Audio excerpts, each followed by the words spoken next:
Assalamualaikum warahmatullahi wabarakatuh. Perkenalkan, nama saya Nurjana, NPM 2003-02-2017. Baiklah, saya dari kelas D, semester 4, Prodi S1 Perbankan Syariah dengan mata kuliah Manajemen Resiko Perbankan dengan dosen pengampu Atika Riasari MBA. Baiklah, di sini saya akan menjawab beberapa pertanyaan yang sudah diberikan oleh dosen pengampu.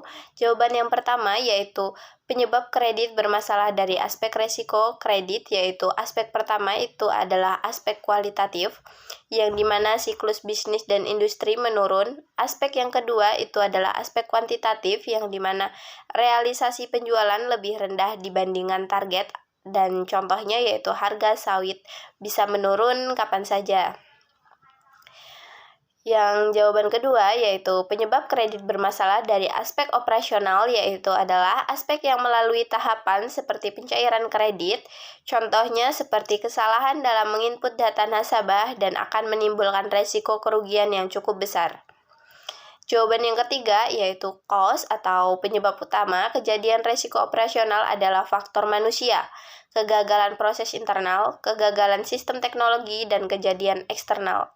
Namun, sebelum dikategorikan sesuai definisi tersebut, perlu diidentifikasikan bahwa akar penyebab dari kejadian. Dengan mengetahui penyebab kejadian itu terkait resiko operasional, bank dapat lebih mudah melakukan mitigasi dalam upaya mengurangi potensi kerugian akibat resiko operasional. Event atau adalah sesuatu yang terjadi dalam periode waktu tertentu dalam menetapkan suatu kejadian resiko. Dalam kategori tipe kejadian harus didasarkan pada akar permasalahan atau kategori yang paling dominan.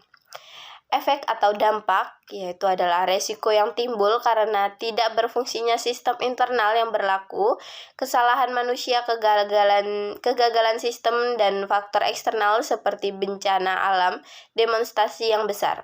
Contohnya yaitu berkurangnya nilai aset, hilangnya hak kepemilikan, ganti rugi, keputusan kewajiban hukum, dan operasional yang kurang tepat akan menyebabkan terjadinya finansial di stres atau bahkan bisa menyebabkan kebangkrutan. Jawaban yang keempat yaitu kategori kejadian event risiko operasional. Yang pertama yaitu internal fraud, kerugian akibat adanya kesengajaan melakukan kegelapan, penyalahgunaan properti atau pelanggaran peraturan, hukum atau kebijakan perusahaan, tidak termasuk berbagai kejadian yang melibatkan tidak satu pihak internal, contohnya kerugian karena pemakaian komputer sistem oleh yang tidak berwenang untuk penggelapan aset perusahaan atau nasabah. Selanjutnya ada external fraud, yaitu kerugian akibat adanya kesengajaan untuk melakukan penipuan, penyalahgunaan seperti properti, pelanggaran hukum adalah pihak ketiga. Contohnya yaitu kerugian karena perampokan kas dalam perjalanan. Yang selanjutnya itu adalah praktik ketenaga kerjaan dan keselamatan kerja. Kerugian yaitu yang timbul dalam tindakan yang tidak konsisten dalam ketenaga kerjaan, peraturan kesehatan dan keselamatan kerja atau perjanjian kerjasama, dari pembayaran klaim kecelakaan kerja atau dari kejadian perbedaan atau diskriminasi. Contohnya yaitu kerugian karena adanya pemogokan karyawan. Yang selanjutnya yaitu adalah pelanggan. Produk dan praktik bisnis kerugian untuk timbul akibat kegagalan yang tidak sengaja atau lalai untuk memenuhi kewajiban profesional terhadap klien tertentu atau akibat rancangan suatu produk, yaitu contohnya kerugian karena adanya komplain tuntutan nasabah akibat penyalahgunaan informasi rahasia milik nasabah. Yang kelima yaitu kerugian aset fisik, yaitu kerugian yang timbul dari kerugian yang kerusakan atas aset fisik akibat bencana alam atau kejadian lainnya. Contohnya yaitu kerugian karena kerusakan gedung akibat gempa bumi. Yang selanjutnya ada gangguan bisnis dan kegagalan sistem, yaitu kerugian yang timbul akibat gangguan bisnis dan kegagalan sistem. Contohnya kerugian karena kerusakan hardware.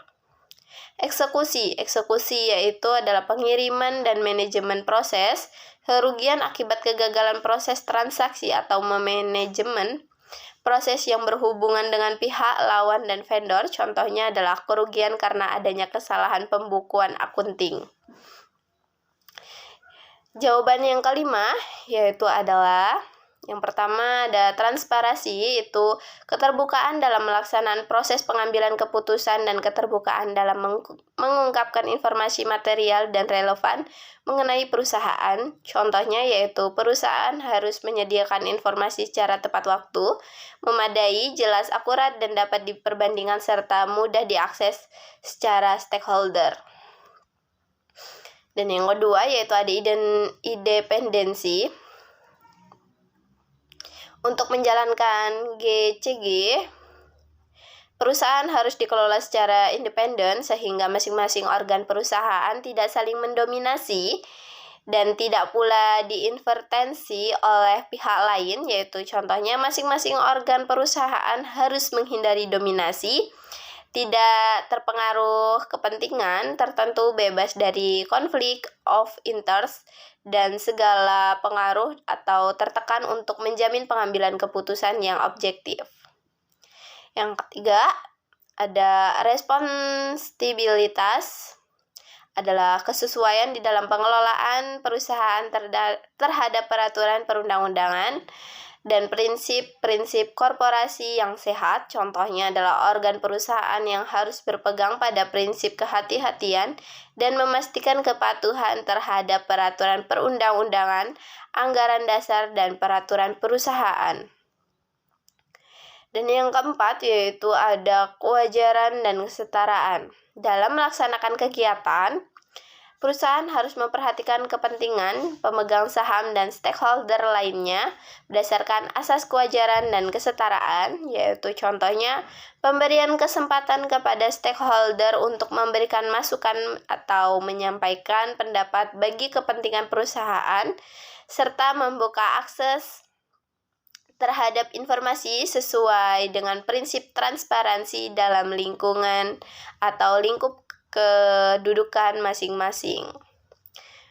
Yang terakhir yaitu ada akuntabilitas, yaitu terkait kejelasan fungsi pelaksanaan dan pertanggungjawaban, yaitu organ sehingga pengelolaan perusahaan terlaksana secara efektif. Dan contohnya yaitu penetapan rincian tugas dan tanggung jawab setiap organ perusahaan dan seluruh karyawan secara jelas dan selaras, mempunyai visi dan misi, nilai-nilai perusahaan dan strategi perusahaan. Baik, cukup itu saja jawaban UAS Manajemen Resiko Perbankan dari saya. Kurang lebihnya saya mohon maaf, kepada Allah saya mohon ampun. Saya akhiri, wallahul muwaffiq ila aqwamit thoriq. Wassalamualaikum warahmatullahi wabarakatuh.